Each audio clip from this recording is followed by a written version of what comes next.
Hey guys, something a little different this afternoon. I'll post a picture of my harvest this morning. I had a ton of garlic scapes and a bunch of radishes. And I posted the picture on Facebook and somebody asked me what I do with both of them. So one of the things that I like to do is some fermenting. So I thought I would just kind of show you how simple it is to do that. I already have sliced up my radishes, so I have 2 quart jars here of that. And then, hold on, the garlic scapes. This is what a garlic scape looks like. Basically it's the flower, the beginning of the flower on the garlic. And you want to cut that off. If you have a hard neck variety, you want to cut that off so it puts more energy into making the garlic head. So when they start to curl like this, I just go along and cut them off right where they come out of the plant. And then I don't care for this top part. Some people use the whole thing, so I generally just cut it off right below the flower bud. And then I just cut them into a couple inches, 2-inch pieces, put them in the jar. I also put some in the bottom of the radishes, and I just threw a couple because I didn't have as many radishes in this one, so I just threw a couple whole scapes in the top of that. So those are all cut up, diced up, and in the bottom I put in some mustard seed, about a teaspoon. If I had fresh dill, I'd use fresh dill, but I have dill seed, so I put in about a teaspoon of fresh dill seed, or yeah, dried dill seed. So a teaspoon about both of those in the bottom, and then I add my veggies on top, and I'm just kind of squish them down here a little bit. And then what you need is some salt water. So this is kind of pink because I use pink Himalayan salt, but it's 3 tablespoons per 4 cups of water. So since I have 8 cups of water here, I did 6 tablespoons of salt. And then it's good to have some kind of a weight, because with your fermented things you don't want them to be exposed to air. So I have these weights that I purchased, and I'll put a link down below. And then I also have these, what are they called? Airlock, fermenting airlock lids. These are for wide mouth jars. So there's a little hole right there which allows gases to escape as it's fermenting. So this just sits on top of your jar, and you just put a screw lid on top of that. So you want to make sure that everything is clean first, and then fill up your jars, and you want to leave space for your liquid. So now what I'm going to do, some of my salt here isn't completely dissolved, so I'm just going to stir it a little bit here. So now I'm just going to pour in my brine. I can do it without spilling it.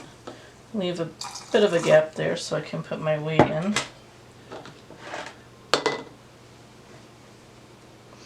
If you have never tried fermented foods before, you really should give them a try. They are so good for you. They are really helpful for your gut.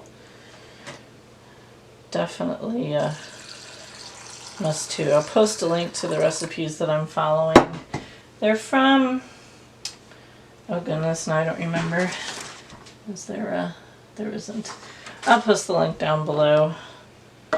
Cultures for Health, I think, is the website. And looks like I'll have some extra brine here, which I'll just hold on to.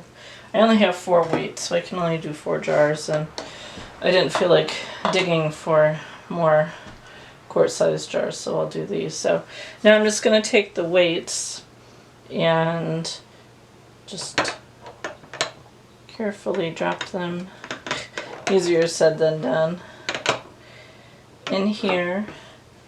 And I want to make sure that everything is down under the weight. I have a few radishes here that escaped, so I can either just push them down. You don't want anything exposed to the air because it will mold if it does. Yeah, they get more coming up. The hard problem with, I probably should have just left these whole, but there, that looks pretty good. So I'll take the next one here. See how many escape this time.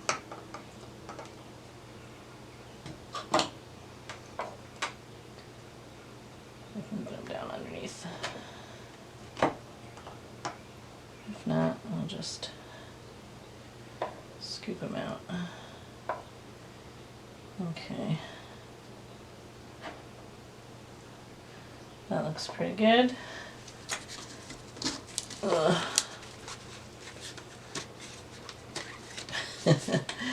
And of course we're on camera, nothing works the way it's supposed to. These ones, I think they'll be a little bit easier. Just kind of squish them down a little bit.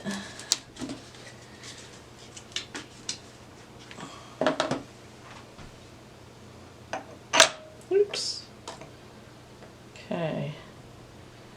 Like that.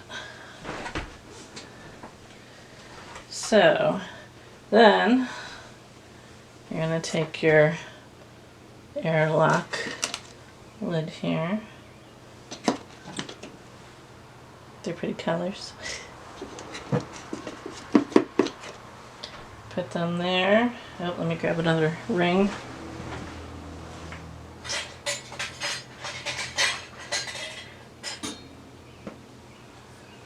Maybe.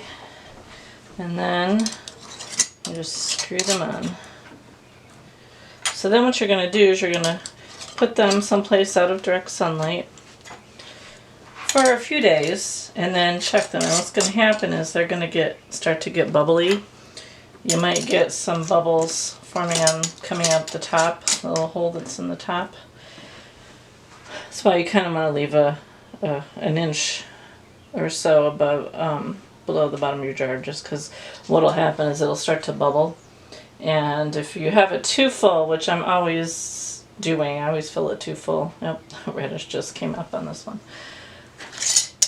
You want to, make sure you don't have any of those sticking up there so they don't mold.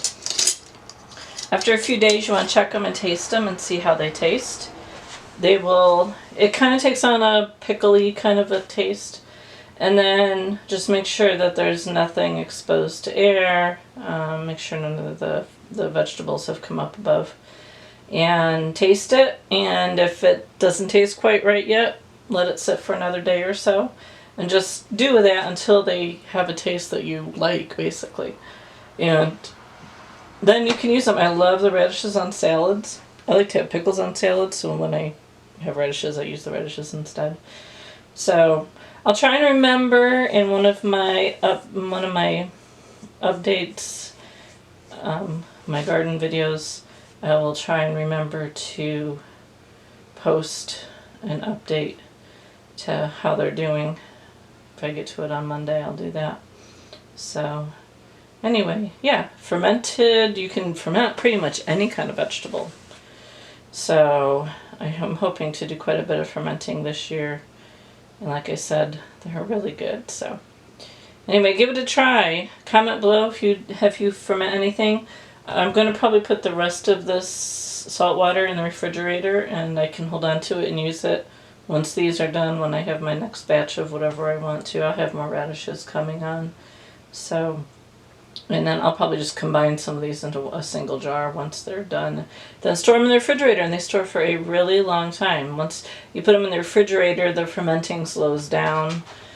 It still might do some fermenting, but it lasts for a really long time. So yeah, give it a try. Let me know if you have done it before. Give me a thumbs up if you like this video, if you want to see more of these kind of videos. And let me know what you think about it. If you're going to try it, click the subscribe button so you know when I have more videos up. And thanks for watching.